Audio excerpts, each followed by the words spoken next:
You're listening to the She Lift Project podcast, a show dedicated to helping women achieve higher levels of success in the workplace. No matter where you are in your career, we want to help you grow. Now here's your host, Cynthia Kirkpatrick, a CPA, CFP, and Senior Financial Advisor at Moneta Group. Hello and welcome to another episode of the She Lift Project podcast. I'm Cynthia Kirkpatrick and we're happy to have you with us today. Really excited for Claire Flowers to be joining us. She's an owner of the brand by the same name, Claire Flowers, and as all of that, she's helping women really create their own brand and their look. Whether you're a professional woman or not, you can get her handbags, apparel, like what I have on today, shoes, anything and everything to look, to not look like everybody else out there. So you have your shop, also wholesale business and online. And I know you travel because I know there's a lot of different areas that you go to that are selling your apparel. So thank you for being with us today. Yeah, thanks for having me. When thinking about women to have on, I thought, women struggle with their identity, believing in themselves, confidence, and what story they're trying to tell. So who better than to bring on somebody who you help all the women with that, but also your story of, when we talked about this, your path to where you're at today, but helping women brand themselves and differentiate themselves in a positive way. And then how you got to this point of owning your own business and all these different lines and various things. So I knew you would be key to having on. So what did I miss in trying to describe Claire Flowers and you? Anything to add on what you're currently doing? I think you nailed it. So although I started in shoes, which looking back, shoes is probably the hardest thing to cut your teeth on, just given size. And, there's a lot of nuances with shoes that don't exist in, let's say, scarves, which fit everyone. Handbags fit everyone. Apparel's tricky too, but shoes are special in and of itself. So looking back, a lot of the challenges I faced may have not been the same challenges had I started in scarves or wraps or handbags per se. So I think that the evolution of my company has been key, and COVID had a lot to do with this. So I was doing closed-toed pumps, and it's really hard to do a lot of volume when you're so specific in what you're offering. So with COVID, I found that I have to make tennis shoes, I have to make flip-flops, I have to make handbags. So sizing isn't an issue. Going to the office and looking professional every day isn't what people are buying at this time. So it forced me to sort of change directions and open myself to offering more things. And so since that's happened, my company's really grown. So COVID is actually, although those 18, 24 months, whatever, were horrible in terms of revenue at the time, it's put my company on a trajectory that it wouldn't have been on before. So I'm one of the lucky ones in terms of COVID and what it did for my business if I'm looking long term. And then since COVID, which forced me to go into a new store location too. So my lease happened to be up March 2020. And so I was like, well, this is great because now I'm not tied in this lease. I can take a breath, figure out what I'm going to do through COVID, not have that expense. So then when things got a little bit better and people were going out and shopping again, I found a new location. And so I am subleasing from a company called Bespoke Apparel, and they have done men's custom apparel for decades. They started in the 80s, well-versed, great factory connections, just amazing expertise, know what they're doing. So by being in their space, I found that they didn't really cater to women so much. They're willing to do custom women's apparel, but they didn't have the client base that I had. So we partnered in that, and now I do a lot of the women's custom and they do the men's, and it's a perfect fit because our clientele is kind of married to each other, dating one another, so they can come in and shop together. One-stop shop for men and women in terms of what you can buy and then who can shop there. So it's really been another amazing blessing sort of thing that came out of COVID is the women's custom. So my business is now growing. It's taken a lot of the seasonality out of my business because closed-toed pumps don't sell, that well in June and July, especially if you're in the Midwest. So it's been amazing, and now I'm hitting a new growth spurt. And I think this may not be out yet, so maybe I shouldn't bring this up, but you had mentioned potentially even men's shoes at some point down the road. So it seems like you're just continuing to add and venture, take risks almost, but venture into new areas. So I did start men's shoes with a company out of Spain. I was unsure about one of the design elements, which was a pink stitch, a top stitch, so it's highly visible up at the top of like a men's. It's kind of like a driving moccasin / boat shoe. It's kind of a hybrid thing. And so I ordered a very small batch of these, but they sold out, and the guys had no problem with the pink stitch, which was kind of my fear in ordering, a huge lot, huge inventory and trying to sell it. So now that I've kind of tested that design element, I think it's a go. It's just a matter of like now finding the time, because I also have women's custom and handbags. And then, as you said, I travel a ton doing trunk shows. And so it's a go. What's fascinating to me, though, is your background. At least when we spoke one time, I think you had been in IT or software, and you don't have a fashion degree. No. So what is your background, and how did you get to not becoming Claire Flowers, because you are, but having the line out there and who you are today? So I started in supply chain and logistics, and I spent maybe 5 or 6 years there. And then I moved into IT, and maybe that was another 4 or 5 years. And with both jobs, I worked in a sales capacity. So I found that I was traveling every week, every other week. And in sales, I don't know if it's still this way, but back then you had to wear a full suit, typically dark suit, light shirt, and black or brown pumps. So I really just needed some steady Eddie pumps that I could wear every day, and they could keep up with my busy lifestyle, travel through airports and taxis and trains and whatever I was doing. And I found that they were either extremely uncomfortable and well-made, and then on the flip side, they were really cute and uncomfortable and cute, and then matronly and comfortable and well-made. So anyway, it was a trade-off, and I'm sure you all know what that is. So I'd find that I'd go to a city, and I'd have my black pumps on, and I'd get stuck in a grate, pull my heel out. Now there's no leather on it, but I'm headed into a meeting. What do? So I go to my meeting, then I run through a Walgreens, black electrical tape, wrap up my heel, carry on with my day. The next day, I'm like, this looks terrible. Run through like whatever I can find, like a Marshall's, a Macy's, like whatever's in between appointments.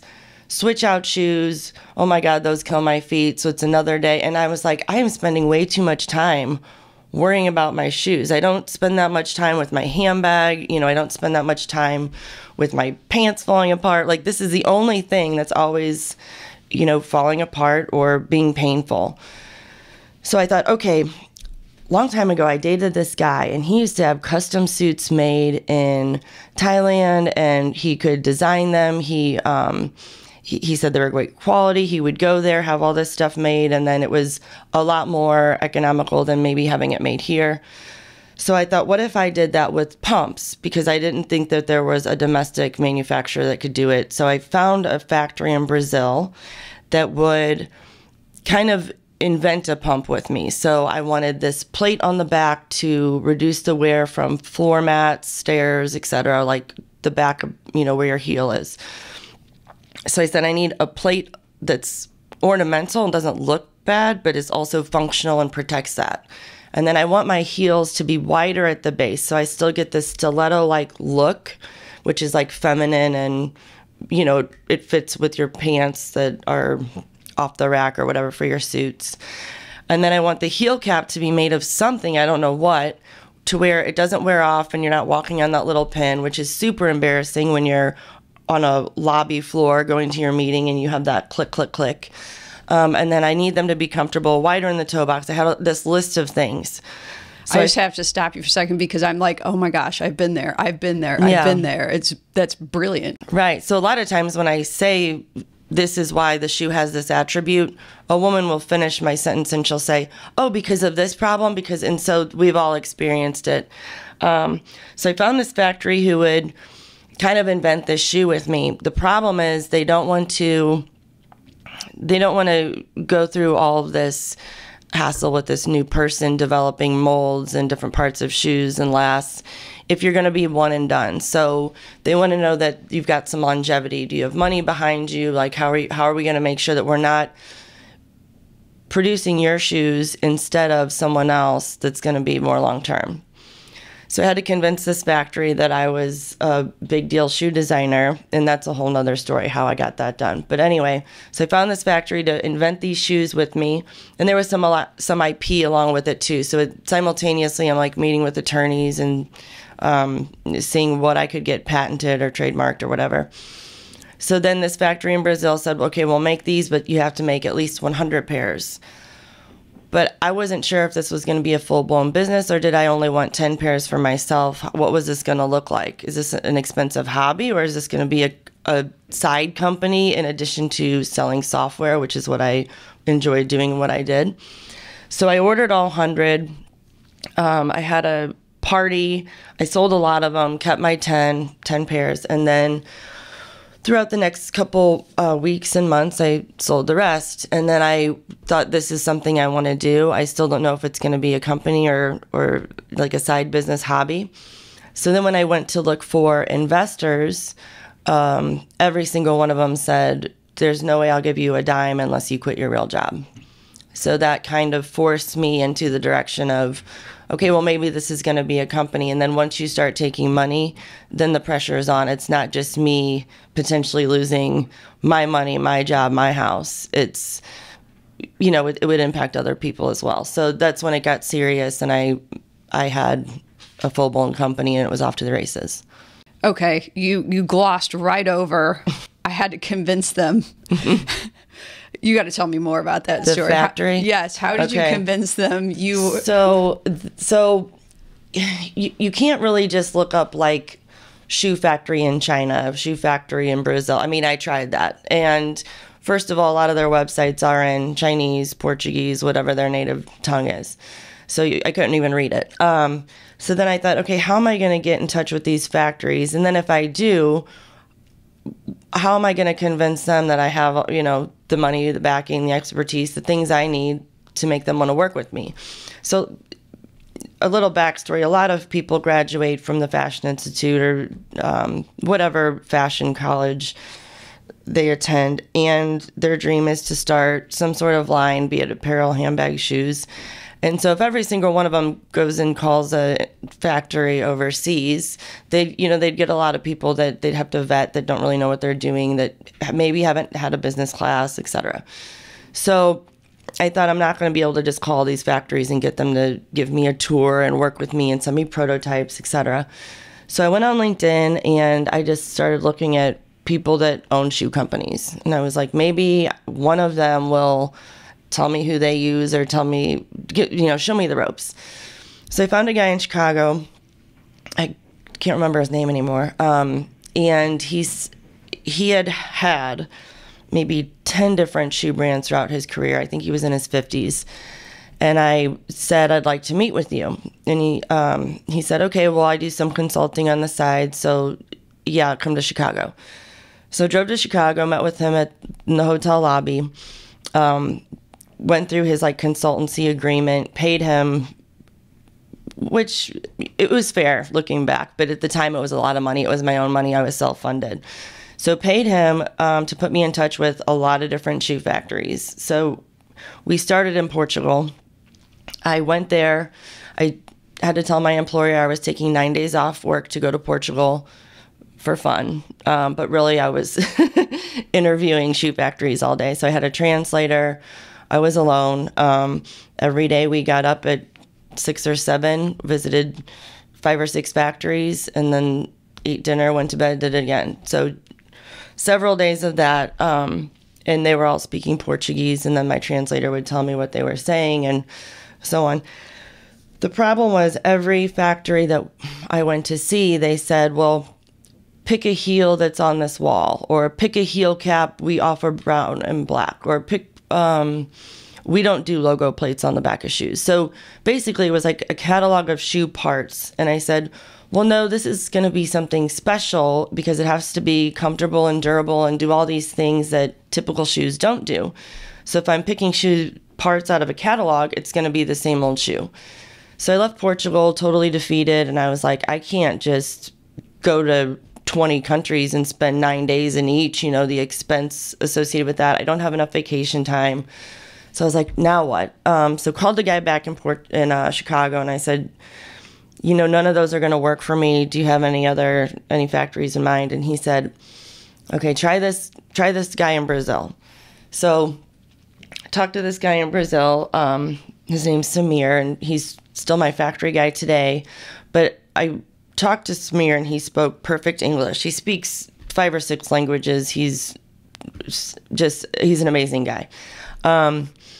So was able to speak with him through Skype, and I said, look, this is the challenge I'm running into. I just can't go there and spend all this time with you. Here's what I'm looking for. We're just going to use a lot of money on FedEx, and we're just going to I'm going to ship you what I have in mind. I will have it 3D printed in terms of like what it looks like. So I had to find a CAD guy who did the fuel nozzle pumps for BP and Chevron and whatever.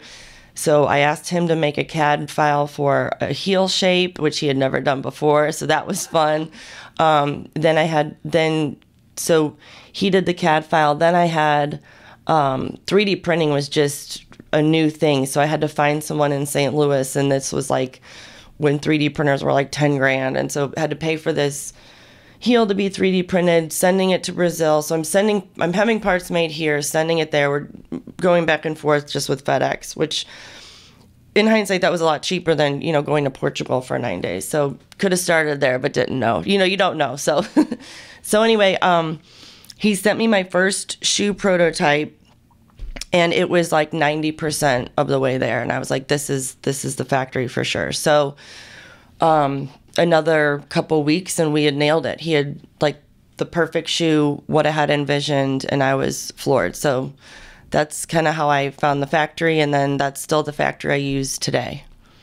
And I remember you telling me one time that you like fashion and what you do, but that your business degree potentially is more valuable with what you're doing than if you had specific fashion courses or fashion degree. Right. So, for instance, when I worked in supply chain and logistics while I was in sales, part of my job, you know, in the kind of brown bag meetings and learning about the companies to whom I was selling, was walking their factory floor and seeing how their supply chain worked. And so I learned a lot about manufacturing and supply chain, and a lot of their, you know, raw materials or even final goods were coming from overseas, and then they were selling direct to consumer or B2B once the goods were here. So I learned a lot in that capacity. And then when I was in IT, I learned a lot too about just like systems and how you need, you know, all of your kind of systems work together. So like an ERP, and how does that touch all of the functional areas of your business? And so all of these kind of experiences and expertise that I had came into play, and I thought, this is huge. If I can hack it as a designer, this can work. But I wasn't really doing like fast fashion or what you see on the runways anyway. So I was making sturdy, steady Eddie, black, brown, navy pumps. That's not fast fashion. You know, you don't have to be an amazing designer to make that happen. And my customer base wasn't looking for that. They were looking for something they could wear every day and it was going to hold up and et cetera. So it wasn't until later, after I got, you know, the basics down, how to sell a black shoe, that I went into things that are more like fashion forward, something you might see on the runway. So I didn't start there, but I'm definitely heading in that direction. Now I'll do custom dresses with people out of fabric that is from a fabric house in Italy that costs hundreds of dollars a yard. So I'm doing more of that now, but I definitely didn't start there. And when did you take that leap of, I quit my job and now I'm doing this? So I was blessed in that when I went to find a boutique kind of marketing firm, I wanted them to be in St. Louis. I found a group called Mind Active. And I was still working, and I knew that I was about to take money from investors, and I was about to have to buy a website and business cards and a logo and all of these things. So I found this group called Mind Active, and while I was interviewing them, they said, well, what's your background? And I, told them my story, and they gave me a bid for a website that was very high, and I had shopped this. This wasn't my only quote, but this was the boutique marketing firm I wanted to work with for sure. I loved the people. I loved their pitch. I loved the look of the website that they had given me. So I knew it was them, and I was like, okay, I'm just going to have to spend a lot of money on this. So then maybe a week went by, and they called, and they said, we have this crazy idea, and I thought it was related to price. It wasn't. They said, given your background, we want you to sell for us, and then we'll do a trade. So instead of just quitting your full-time job and going from salaried plus commission benefits to zero, you will have, some income, and then we'll trade that for your website. And you're in finance, so when you do something like that, you get more value because you're paying with dollars that are not taxed. Mm-hmm. So then I get maybe 25% more bang for my buck because it's a trade. So when I landed at Mind Active, they gave me a handful of house accounts to work with, so I could be an account manager for them, upsell them, and then I was free to go get my own clients as well. So I also got to use all of their resources in terms of I had an office, I had a printer, I had internet. So I went there every day. I worked for them, but then if I had a meeting that had to do with shoes and I needed someone to come in, I'd use their conference room. So it was this amazing kind of transition where I got to work with my marketing team every day. I got to work for them. And then I also got to work for myself. And, it was just the perfect scenario. So I was very blessed. I would have never come to them with that proposal. It didn't even occur to me that was possible. And then eventually I got too busy in my shoe business, and I had to, leave and go do my own thing. I needed to have a fulfillment company. I needed to be close to them. So I moved over to a company called Diba Imports, which is a huge shoe company here in town in Maryland Heights. They helped me with fulfillment. They helped me get my SKUs with barcodes and all these other things to scale that I needed that I kind of had outgrown, like Mind Active and the branding piece. And now it was like the nuts and bolts, the fulfillment piece to tackle. How does that all work? So I moved on to this other company, and they helped me with that, and I officed there. So I've just been really, resourceful and also blessed to have always found like the right people when I needed them. And then once I had that part down, I moved on. And so after I was with Diba for maybe 2 years, I opened my own store because I'm like, okay, I know how the fulfillment works. I know how the marketing works. And Mind Active continued to do my marketing, and Diba I continued to work with them in some capacity too. But it's just nuts how all the right people are always there at the right time. It's funny, these podcasts will be released in different orders and things and different dates, but talking to somebody this morning, she spoke about how she did so many different areas or so many different hats at the various companies she worked at. And that helped her to to bring more to the company, learn more, step away from that company and do more. And it sounds like same for you, being business and sales and IT and all these different companies really helped you to. So don't stay in one lane. Try to pick pieces off everywhere that you can. Do you think that's one of the best things for you as a entrepreneur, business owner? Yes. So there are times when I get a quote for freight or whatever it might be, and I'm like, okay, well, it's been years since I do this, but that sounds off, or no, or I need a second opinion. Like, there's a lot of like gut checks that are predicated on what I learned back in my career. And I can just say off the top of my head, like, I don't know the right answer, but I know that's wrong. And so then I know to go down and that path of investigating it and vetting it.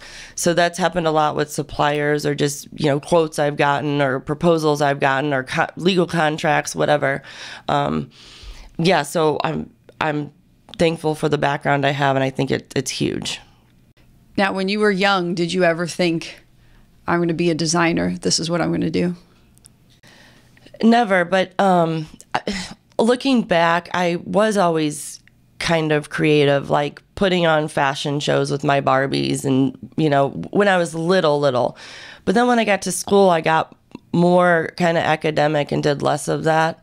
And I became really interested in math and science. So I wanted to be a doctor, and I thought that was my path. And so kind of came into play, especially in the IT, that's, very much like numbers and science. But now that I'm back in not back in design, because I'm not counting my Barbie days as design, but now that I'm doing that again, I'm definitely this is what I was supposed to be doing. But maybe Barbie does count, yeah. Because let's be honest, as kids, anything is open and available. The world hasn't taught us to live by defined roles or whatnot. And so you came in and you said, okay, shoe companies, I can stop here and say, yes, I'll just pick whatever you have available to me. You said, no, I'm going to think totally outside the box and do all these different things and make it my own, and to heck with what the industry says I should be doing. So I think we count Barbie days. Okay, perfect.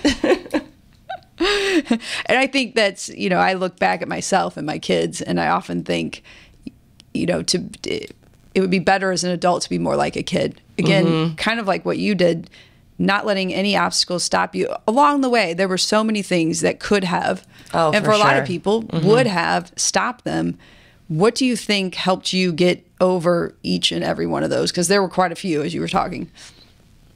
Yeah, so I never, I don't know that I ever said, you have to start this shoe company and it has to be as successful as Warby Parker or Dollar Shave Club, or, there are a lot of these huge success stories, especially with online business at the time that I was starting to. So I looked at things more like, what is on my plate today? If I looked at the entire picture, I would have run the other way. So it's, okay, today I need to find an attorney that does this. Today I need to do that. And it wasn't even, I need to find a shoe factory per se. It was I need to find a factory that will talk to me. So I make these huge kind of tasks into little simple things, and I tell myself it's that, and it's just much more palatable. And then you can accomplish that, gain confidence, and go on to the next thing. So I remember when I was in second grade, I don't know that they do this anymore. It's kind of cruel, but they have different groups, and they put you in groups like you're the yellow group, the blue group, the orange group, or whatever. And after a while, you can tell that you are in a group based on intelligence. So they had me in the middle group, and they were moving me to the higher group. But in the meantime, I had to do the work of both groups. So I was the only kid at the end of the day still doing all my homework, and I was in tears because I was doing all the blue group and all the orange group or whatever it was. And I remember going home every night and just being silent and depressed and sad. And finally my mom went to school, and she talked to my teacher and said, something's wrong with Claire. We can't figure it out. Can you give us some insight? And she said, oh, yeah, she has to do all the work of both groups, and I think it's upsetting her. It's a lot for her. But we have to make sure that if she can't do the higher level group's work, then she's still caught up with the lower group so that she can still go back. So it was kind of a test, like a test phase or whatever. And my mom then took me home, and she said, okay, here's what you have to do.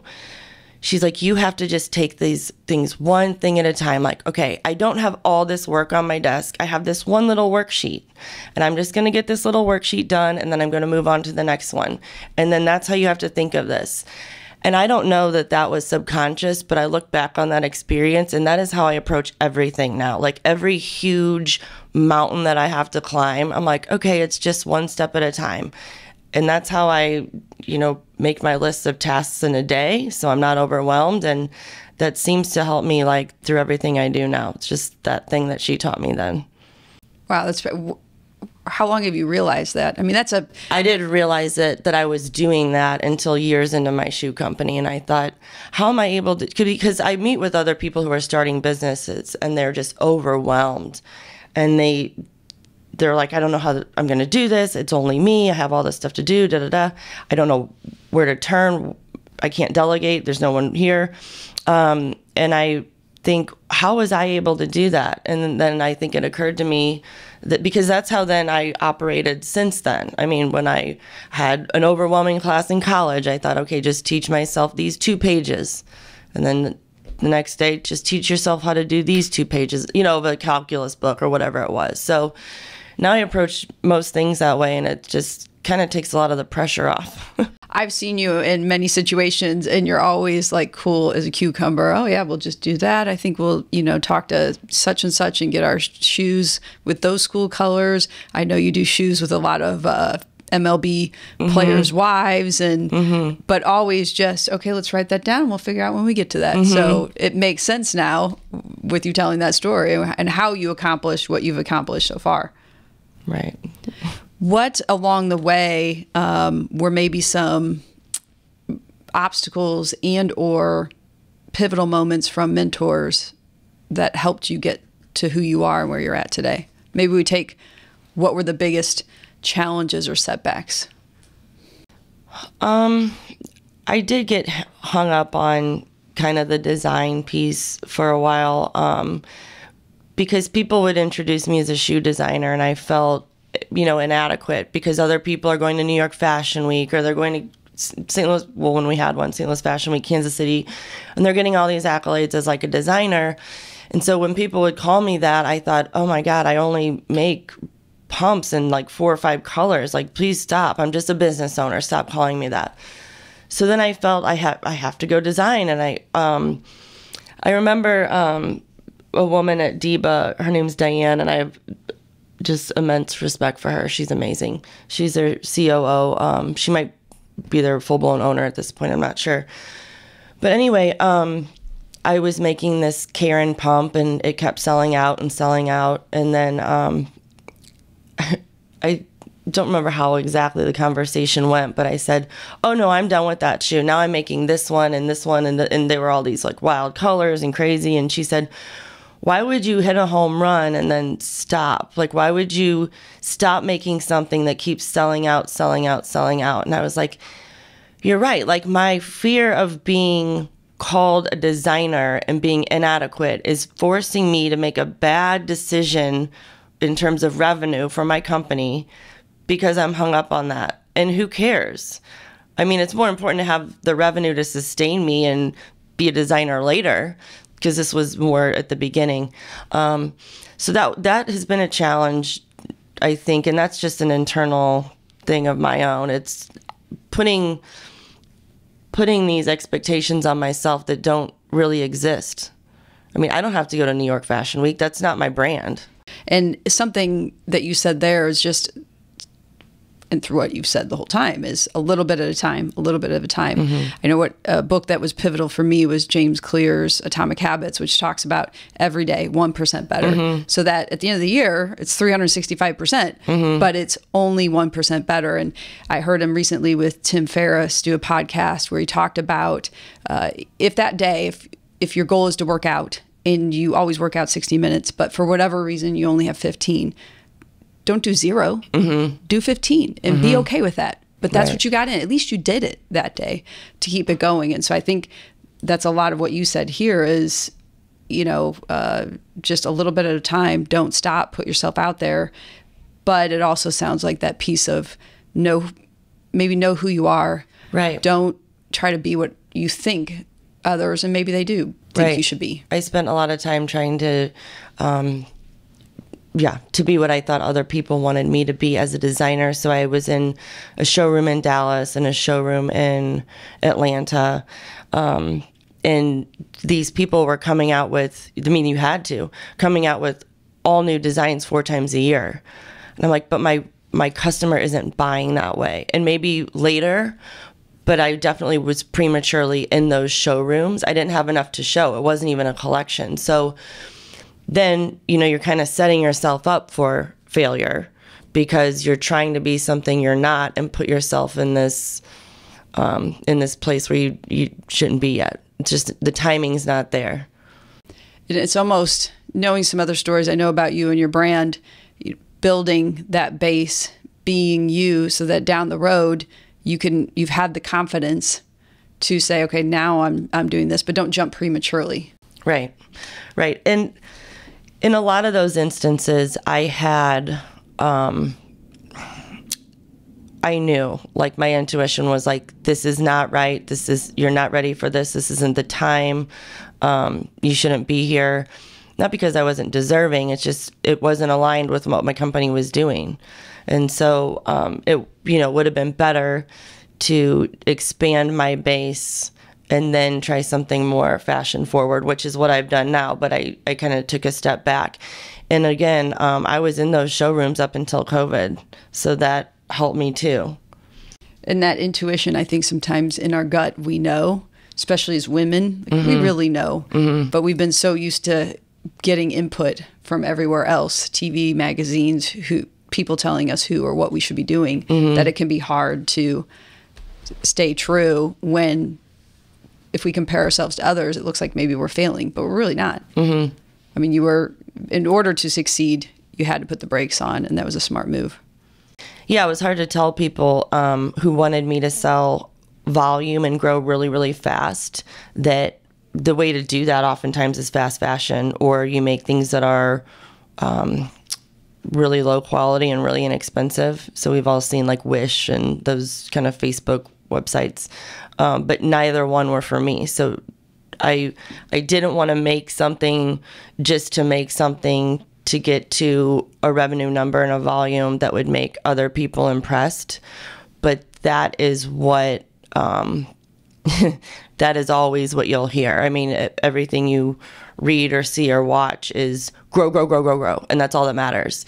But, sometimes if you try to grow too fast, you can sink your entire company because you put too much money behind something you're not ready for. And there are a lot of brands that do that.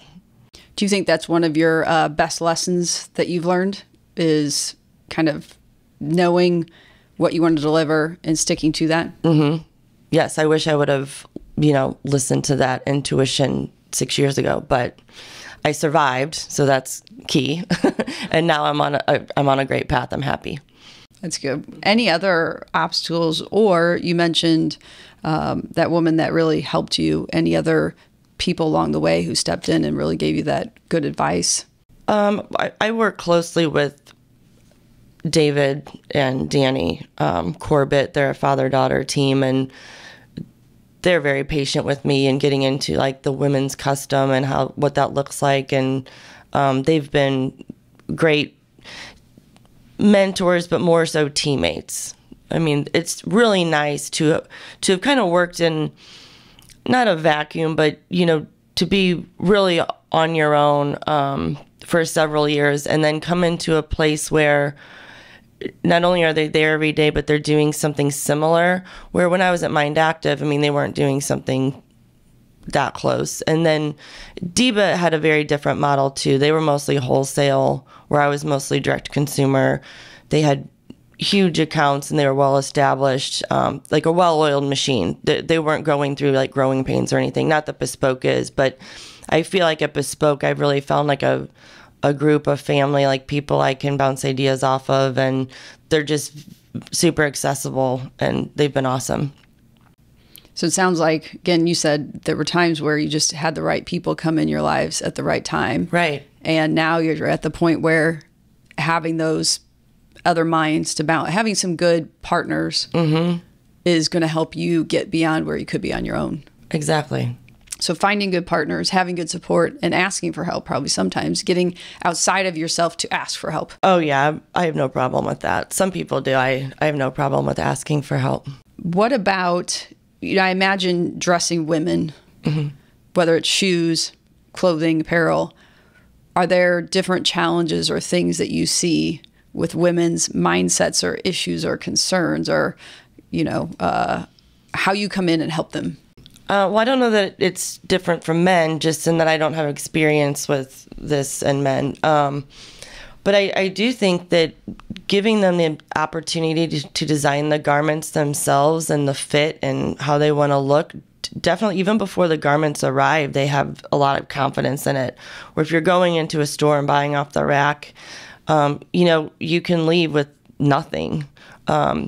Another thing that we do too is once the garment arrives, if you want it to fit a little bit different, we have an in-house tailor, so we can get it there. And then, you know, yeah, people don't leave with their garments not feeling confident and happy. So that's awesome. I love seeing it. I imagine, so this is something that you made that I'm wearing, for those who are just listening, a blue jacket, blazer, whatnot, custom. When it first tried it on, it wasn't fitting right. You guys made it right. So it's kind of nice, at least for me, to go somewhere and know that probably very unlikely that anybody in the room will have something on, whether it's the same color, the same style, anything. And for me, that's a little bit... it adds a little confidence, whether internally, that I feel like I can show on the outside, even if I'm not aware that I'm displaying something different. Right. Do you see women transform or have concerns prior to coming in and working with you? So they don't really have this, you know, amazing glow confidence when they leave the store necessarily. I mean, I can sort of feel it, but it's not palpable. However, if I run into females sometimes out in like a networking situation and they have my stuff on, I can see it. They're like, look at this. And they open it up, show me the lining, and they're like, don't I look great? And I love it. And I've gotten so many compliments today. And I'll get emails too. I wore this to a trade show. You wouldn't believe the compliments I got. And I mean, that has to give you confidence to get people to stop you and say how great you look. So yeah, I mean, that's huge. Yeah, the things I have, I often get compliments. And if people know you, they're like, oh, that must be a Claire Flowers. Oh, perfect. Yes, yeah, so it works. Good. But I do feel, you know, and maybe that's something women, you know, we need to work on and be okay with, is to spend a little bit more or be a little bit more willing to be different, that it will internally build that confidence. And even just how you stand, how you walk into a room, all of that's important. And so there's I feel like a generational shift in how we shop. So like what I see younger people doing is like like H&M, $5 shirts, $7 shirts, and you get 20 of them, wear them. Who cares if they're bad quality, just throw it away. What I'm seeing with people my age and older, and I don't know if this has always been the case because I haven't been in apparel, they're spending more on quality things. Instead of 15 blazers, they want 4 that are really well made, that they can get tailored if they gain or lose weight, you know, by me or someone else. So really investment pieces. And maybe that's just how people operate as they age. I don't have experience in the custom apparel except what I'm seeing now. But I do know that when I was, you know, in my teens and 20s, we didn't buy $5 shirts 20 at a time and then throw them away. You know, my parents at least took me shopping once a quarter, maybe. I mean, definitely before school shopping was a thing. I bet they don't even have that anymore, just because things are so cheap. You can shop all year, every day if you want. So anyway, I hope that it, just for the sake of our environment, that it trends toward the fewer pieces, more quality. And then, you know, we do that thing too where it's called fresh flowers, and we'll rehab your shoes. And I've heard, why would you do that? Don't you want to sell another pair? Like, not really. I mean, I want them to last, because that's the whole point of the brand, is things that last, and it's an investment. It justifies the price. But then also, I mean, again, going back to the environment, I don't want you to just, if you can have another year or two of wear out of your black pumps because we redo them once, we'll do that. So it's free. You know, you can just ship them to us. We'll redo them, send them back. Oh, wow. I didn't even know that was something you offered. But I know your shoes, people who have them, they love them. They last forever. And the other and as any woman knows with heels, especially, you know, when you take some time to break them in and when they feel comfortable, that's the last thing you want is what you talked about, that pin sound on, which has happened to me. Right. Or the front end being cuffed because it's pointy and you've hit, you know, a step or something too often. So that's kind of nice that it still has that same comfort and you can get it recovered. Right. And you know, a cobbler will do it, but it's, you know, $75. And at that point, people are like, well, should I just buy a new pair? Da, da, da. So, I mean, we're experts in redoing our shoes, but not necessarily like others. So, yeah, they look, I mean, really good when we're done.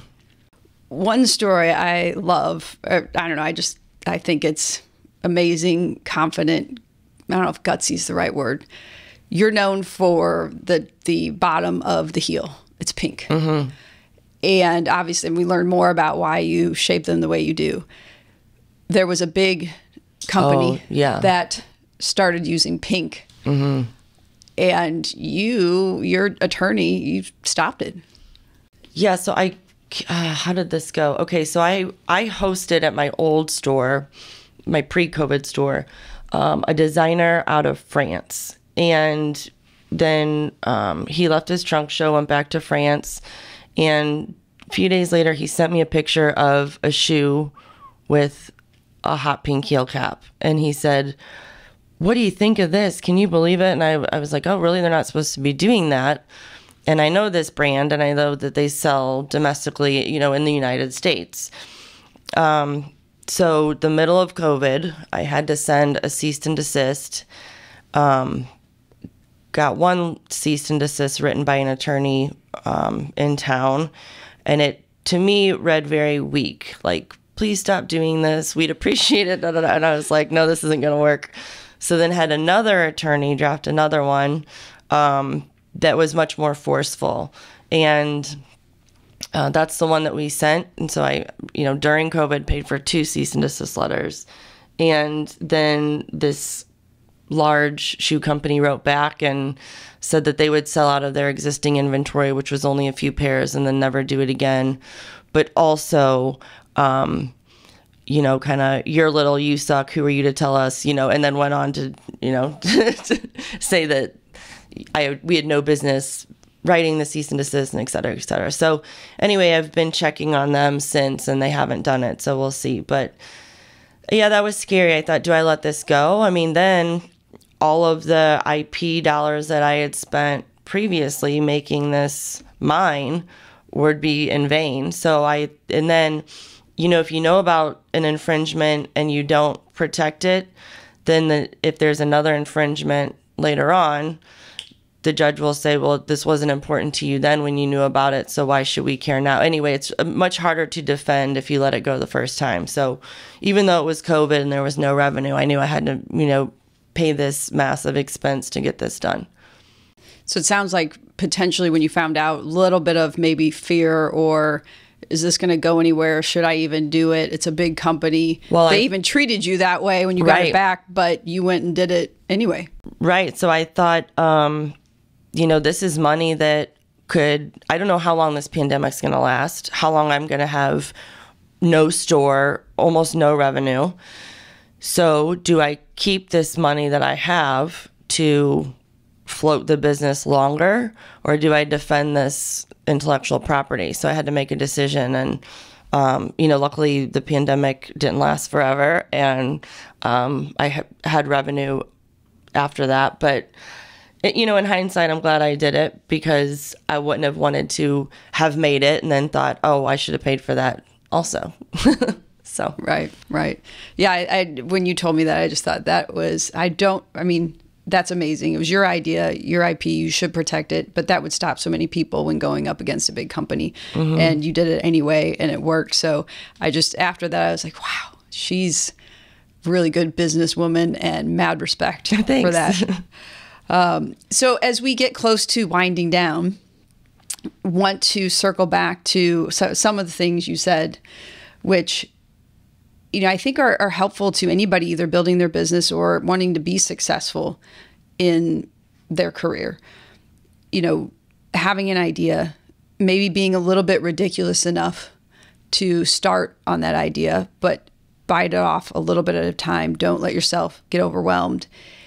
And through a lot of these stories, I heard you talking about just being different, being real. You had to be really creative, whether it was Barbies or the shoes or different things, not letting the obstacles stop you. You know, as you, one point you said, I could have started with Brazil, but I didn't know any better. Mm-hmm. So continuously learning and shifting, having help, having people come in. I mean, a list of, just listen to this podcast, everybody. This is a list of things to do and learn from. And now you are even further than you were before, which is, again, shoes, handbags, custom clothing, anything else that I'm missing as part of all that. Mm-hmm. Yeah. Which maybe that's enough for right now. Right. Yeah. At any point, you know, during the journey, the process, there's going to be something where you say, like, I couldn't find a factory. So someone will say, what happened with your shoe company? Oh, I went to Portugal. I couldn't find a factory. Or, what happened to your shoe company? There was a pandemic. What happened to your shoe company? Well, there was another big designer that started doing my thing, and so I just let them have it and thought, you know, I mean, there's always going to be that thing where you can just walk away and throw your hands up. But if it doesn't, you know, totally sink you, it's really just a challenge. It's not, you know, you can always like move past it. Unless you like Bernie Madoff and go to jail or something, like, you know what I'm saying? They're just challenges. They're just hiccups. Do it all legally. Yeah, just. And I love how you just sit here saying that so casually and relaxed, because I'm sure there's going to be a lot of people out there going, oh, I don't know. But that's part of what makes you successful. I think believing in yourself all along the way to say, I'm going to make the right decision for myself and not care what others are doing, what they think I should be doing, or what they might be saying about me. Exactly. So I just watched Brene Brown's, not her original TED Talk, but something else, where she talked about her TED Talk. And she said, she was quoting Teddy Roosevelt and saying, you know, there are always going to be critics, but if they're not in the arena and they've never done what you've done, who are they to say? They have no idea what you're going through, what you're facing. So I've learned that, but that was a challenge in and of itself. Just, why haven't you grown this big? Why aren't you like this? Why aren't you national? Like, why don't you sell on the West Coast? My brand's not well received on the West Coast. I have enough business in the Southeast to sustain me for decades to come.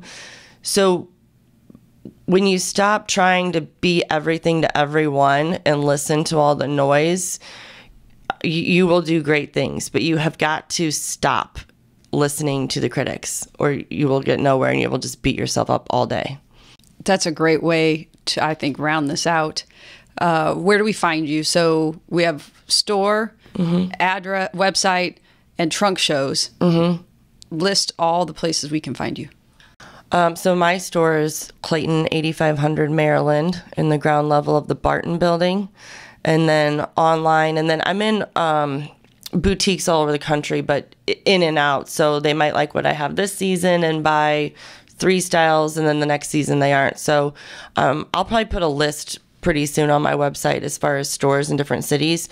But I also do a national event called Wine, Women, and Shoes, and so I have those coming up all over the country too. I'll put those on my website. So I know I'm doing Birmingham, Springfield, I think Sarasota, Cincinnati, Canton, Ohio. So there'll be a huge list. So if I'm in any of those cities, you'll have the dates. Oh, I'm definitely doing Chicago, March 11th.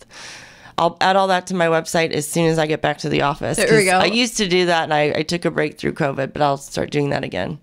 So claireflowers.com. So Claire, Claire, flowers, as you would spell it, .com. Right. Well, thanks for joining us today and awesome. for sharing I had a great time. Your story. It's not too bad. It's not too bad. And I'm sure there will be things here that people will definitely pick up on, and it will help them, because I know it has for me. Awesome. Thanks. Thanks. This concludes another episode of the She Lift Project podcast. To hear more episodes of the show, subscribe wherever you get your podcasts.